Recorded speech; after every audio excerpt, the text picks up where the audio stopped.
Superior সারফেসে দুটো group দেখছিলাম যে এন্টেরিয়র গ্রুপ এখানে হচ্ছে রিলেশন থাকবে সাবক্লেভিয়ান ভেইন এবং পোস্টেরিয়র গ্রুপ এখানে রিলেশন থাকবে হচ্ছে সাবক্লেভিয়ান আর্টারি এবং তার পিছনে থাকবে lower triangle of the brachial plexus. তো এবার আসি মাসল অ্যাটাচমেন্ট। তো অ্যাটাচমেন্ট হচ্ছে এই যে হেডে অ্যাটাচমেন্ট থাকবে হচ্ছে রেডিয়েট লিগামেন্ট এবং এই যে নেকের অ্যাটাচমেন্ট থাকবে হচ্ছে নেকের যে পোস্টেরিয়র মার্জিন, এই যে পোস্টেরিয়র মার্জিন অ্যাটাচমেন্ট থাকবে হচ্ছে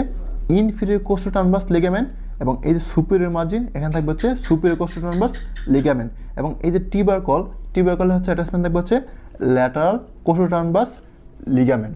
এবং আমাদের যে শ্যাফট, এই যে শ্যাফটের স্কেলেনি টিউবারকল ছিল ইন্টারনাল বর্ডারে, এই স্কেলেনি টিউবারকল হচ্ছে অ্যাটাচমেন্ট থাকবে হচ্ছে স্কেলিনাস এন্ট্রিমাসলার ইনসারশন এবং এই যে superior border behind the group, এই যে সুপিরিয়র বর্ডারের পিছনের দিকে যে গ্রুপ, এই গ্রুপ হচ্ছে অ্যাটাচমেন্ট থাকবে হচ্ছে